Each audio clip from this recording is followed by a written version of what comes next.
Juan Carlos Cordero será en las próximas horas el nuevo director deportivo del Real Zaragoza. Hoy vengo al canal a hablar de sus grandes aciertos y errores de sus dos últimos clubes. Comenzamos.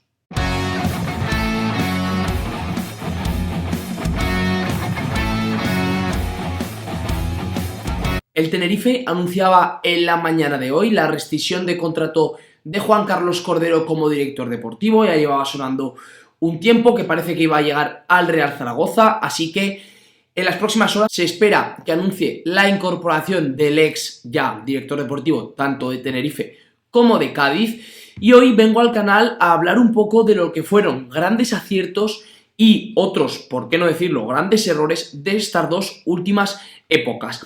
Es cierto que al final fichar jugadores para un equipo de segunda división es muy complicado. Primero, porque el mercado es reducido, y segundo, porque como ahora veremos, te toca fichar muchos jugadores año tras año, y lo normal es equivocarte alguna vez. Claro, si tú traes 14, 15, 16 jugadores, es imposible que funcionen todos, es totalmente comprensible que alguno no funcione. Como veremos, tiene grandes aciertos, futbolistas que han llegado desde el extranjero o desde categorías inferiores, pero también hay algún error de bulto.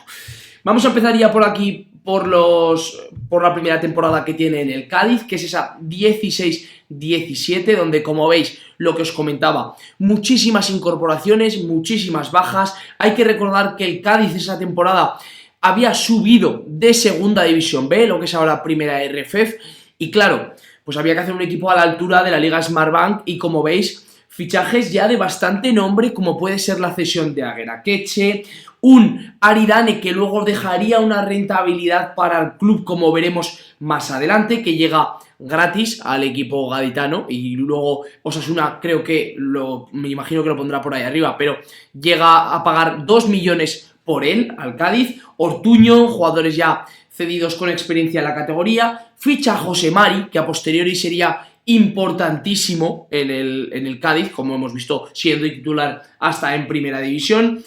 Y luego tampoco hay mucho más reseñable por ahí. Realmente jugadores que hayan sido muy importantes, tampoco tenemos nada más. Lo que os digo, es complicado porque al final son muchos fichajes, son muchas incorporaciones y es complicado acertar con todas.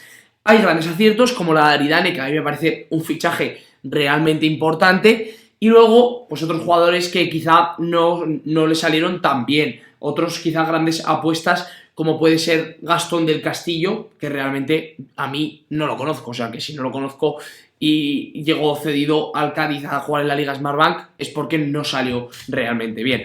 La siguiente temporada, que ya se consolidan en la Liga Smartbank, aquí tenemos, para mí es una temporada en la que el Cádiz ficha realmente bien, ya con un año de experiencia en la categoría, ya estudiando un poco más y conociendo un poco más el mercado. Como veis ahí, Brian Oliván, medio millón de euros, que a la postre sería un jugador importante en el Cádiz. Dani Romera, del Barça B, que bueno, no tuvo demasiado protagonismo, pero bueno, al final también es un buen jugador. Y sobre todo otros jugadores como Alberto Perea, que bueno, que os voy a contar de lo que hizo Alberto Perea en el Cádiz. David Barral, que también fue importante. Robert Correa, que luego hizo una muy buena carrera en el Eibar. Y por supuesto, yo creo que el más importante, Alex Fernández, que llegaba libre del Cádiz, del Elche, perdón, al Cádiz, el hermano de Nacho, y que creo que es una muy buena incorporación. Como veis, podéis repasar todos los nombres, no voy a hablar de todos en profundidad, pero creo que un muy buen mercado del Cádiz ese año, un muy buen mercado de Cordero, y creo que es un salto bastante importante para lo que hizo el Cádiz más tarde. Como veis ahí en el apartado de bajas, no tuvieron ninguna relevante más allá de la de Aridane por 2 millones, como os comentaba yo. Y ahora vamos a la tercera y última temporada de Cordero en el Cádiz, que es la temporada, por cierto, del ascenso, si no me equivoco, a la Liga Smartbank, en la que yo diría que el gran acierto de esta temporada es, ahí lo veis, el segundo, el Pacha Espino, que llega libre desde Nacional. Y bueno, ¿qué os voy a decir de lo importante que ha sido el Pacha Espino? Ya no solo en segunda división, sino también en primera división, erigiéndose como uno de los grandes bastiones defensivos, ya no del Cádiz, sino de toda la categoría. Y también llega ese año Fali, que llega cedido con una opción de compra de 250.000 euros en caso de ascenso, que se acaba cumpliendo, por supuesto, y que es un precio irrisorio para el rendimiento que ha tenido Fali. Realmente creo que ha sido un jugador que ha dado muchísimo al Cádiz. Como veis, muchos fichajes. Realmente en este año hay más nombres que, yo diría, calidad. Muchos jugadores que llegaron y no fueron realmente importantes, otros que sí lo fueron, pero ya tenían un poquito el bloque grande del equipo que subió a primera división, por lo cual creo que, bueno, que subió no, obviamente el que subió fue este, que se mantuvo el primer año en primera división. Yo creo que es un muy buen mercado, mejor el año anterior, pero este también es un mercado en el que traes 2 o 3 piezas que a la postre serían importantísimas, por no hablar de Jairo, por ejemplo, que también fue importante, Akeche, que ya he hablado del antes, y otros jugadores como José Matos, que aunque no llegaron a jugar en primera división, han tenido luego una carrera muy buena en la Liga Smartbank. De hecho, ahora está jugando a un nivel altísimo en el Burgos.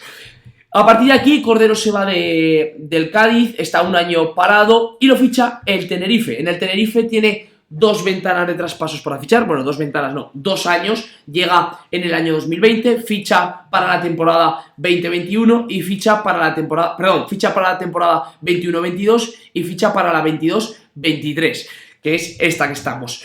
Y os lo voy a poner ya por pantalla, ahí tenéis las altas de la temporada 21-22, Rubén Díez, que es un jugador por el que se estaba atentos a este mercado, porque a mí este mercado me parece brutal, de verdad. Es un mercado que además impulsó al Tenerife a hacer una campaña extraordinaria como fue la temporada pasada. Creo que el Tenerife el año pasado estuvo muy cerquita de ser de los mejores equipos de la categoría, si no fue de los mejores, y ya no en cuanto a resultados, sino en cuanto a sensaciones. Y ahí veis, Rubén Díez, 200.000, un jugador por el que se estaba pegando media segunda división, y luego Alex Corredera, Melot, Juan Soriano, Eladi, José León, Michel Herrero, sobre todo Pablo Larrea incluso también, sobre todo estos que estoy comentando, que son jugadores que llegaron libres al Tenerife y que absolutamente todos hicieron una campaña tremenda. Alex Corredera, de los mejores mediocentros de la categoría, Melot, de los mejores laterales derechos, Soriano, de los mejores porteros, José León, de los mejores centrales de la categoría. O sea, es que, bueno, Enrique Gallego no lo he comentado, pero también era un jugador por el que se estaba pegando media segunda división. Creo que este mercado es impresionante. La cesión de Víctor Mollejo, que también acabó jugando bastantes minutos y con el que se va a reencontrar en Zaragoza. Creo que este mercado es brutal, creo que se movió de manera impecable. Además, a modo de salidas, no tuvo ninguna salida realmente relevante en cuanto a los que habían sido los mejores jugadores el año anterior, y creo que eso es muy importante, y creo, de verdad, que es uno de los mejores mercados que hemos visto en los últimos años en la Liga Smartbank de un director deportivo. Y este año es cierto que ha tenido bastante críticas, ha tenido bastante hate, pero a mí me parece que el mercado de esta temporada también es bastante bueno, porque a modo de salida, la de Zach Moore, por el cual te ofrecen casi 2 millones y que realmente tienes que dejar salir por 2 millones, me parece un precio bastante bueno. Rubén Díez, que lo acaban cediendo, y luego tampoco ninguna salida realmente relevante como, a ver, quizá la de Alex Muñoz, que se va libre, pero realmente va bien un equipo como el Levante, que tiene más presupuesto y no puedes competir a efectos de salario. Pero en cuanto a llegadas, otra cosa es que estén funcionando, ¿vale? Pero claro, un director deportivo ficha antes de saber si va a funcionar o no. Obviamente él tiene que prever si va a funcionar o no, pero os voy a decir nombres que yo creo que son fichajes extraordinarios. Waldo Rubio, del Valladolid, libre. Creo que es un jugador que en primera división en algunos partidos marcaba diferencias. Pues ¿cómo no te lo vas a traer si tienes la oportunidad a un equipo de la Liga Smartbank? Nacho Martínez, lateral izquierdo titular en los últimos años con el Valladolid también en primera división. Aitor Buñuel, que es uno de los laterales derechos más prometedores, o era uno de los laterales derechos más prometedores de toda la categoría. O sea, creo que realmente las incorporaciones son buenas. Por supuesto, las cesiones de Mo Dauda y Borja Garcés, que son 2 jugadores por el que se pegaban el 80% de equipos de la Liga Smartbank, y que sobre todo Dauda venía de hacer una campaña extraordinaria en el Cartagena. O sea, creo que el mercado es bueno del Tenerife. Quizá en algún punto le ha hecho falta algo más de calidad, pero creo que el mercado es muy bueno. Otra cosa es que las cosas no estén funcionando, pero a priori estamos analizando los fichajes, las incorporaciones de Cordero, y a mí, y las salidas, por supuesto, me parecen buenas. Así que nada, ahora llega a un Real Zaragoza en el que viene con el mercado de enero recién abierto. Veremos a ver, porque yo creo que ya vendrá con alguna idea clara de fichaje. Obviamente estos últimos días sí ha habido negociación, él ya ha tenido que estar trabajando un poco en ver qué le hacía falta al equipo y que estando en la misma categoría tampoco es muy difícil porque se tienen muy estudiado todos los conjuntos y con nombres en la cartera preparados para firmar. Así que veremos en los próximos días. Probablemente si estás viendo este vídeo no sé si habrá salido, si se habrá hecho oficial o no, igual al final no se hace oficial y es solo un vídeo para ver a Cordero, pero bueno, aquí tenéis los movimientos, esto es innegable, todo lo que hemos analizado. Así que nada chicos, si queréis apoyar el canal ya sabéis, like, suscripción y nos vemos mañana con un vídeo nuevo. ¡Chao!